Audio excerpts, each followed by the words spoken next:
প্রীতি ও শুভেচ্ছা। YouTube channel voice of জার্নালের পক্ষ থেকে ইউটিউব চ্যানেলটিকে সাবস্ক্রাইব করুন, লাইক শেয়ার কমেন্ট করে আমাদের পাশে থাকুন। আমরা ট্র্যাজেডি গোপালগঞ্জ 16 জুলাই 2025,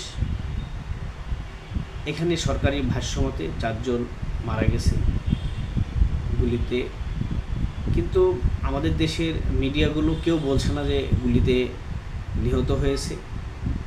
আর এই কারাই গুলি করলো, দায়ী কার, এটি স্পষ্ট হওয়া উচিত এবং এই দায়িত্ব নিতে হবে ইন্টারিম গভর্নমেন্টকে। কারণ ইন্টারিম গভর্নমেন্টের সময়েই এই ঘটনা ঘটল। এনসিপির পদযাত্রা থেকে মার্চ টু গোপালগঞ্জ হলো কেন? তারপরে এই যে ফ্রান্সে বসে পিনাকি, আরও কয়েকজন আছে, ইলিয়াস, আরও কয়েকজন, তাদের অ্যাডভাইজারে আমি বলবো, তাদের হুকুমে এরা হুকুমত জারি করেন এনসিবির নেতাকর্মীরা। তো একটা কিন্তু গোপালগঞ্জবাসী দেখাই দিয়েছে যে বঙ্গবন্ধু সম্পর্কে তারা অভিন্ন।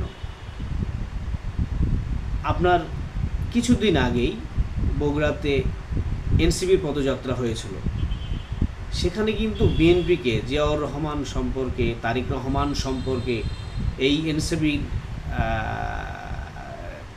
নেতাকর্মীরা, শীর্ষ পর্যায়ের যারা নেতাকর্মী, তারা উল্টাপাল্টা তাদের বক্তব্য বলেছিল, স্লোগান দিয়েছিল, কিন্তু সেভাবে তাদেরকে প্রতিরোধ করতে পারেনি, প্রতিবাদ জানাতে পারেনি।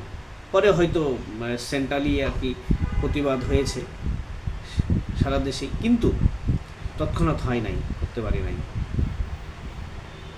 কিন্তু অপরদিকে গোপালগঞ্জ দেখাই দিল। এটাই পার্থক্য। সবাইকে ধন্যবাদ।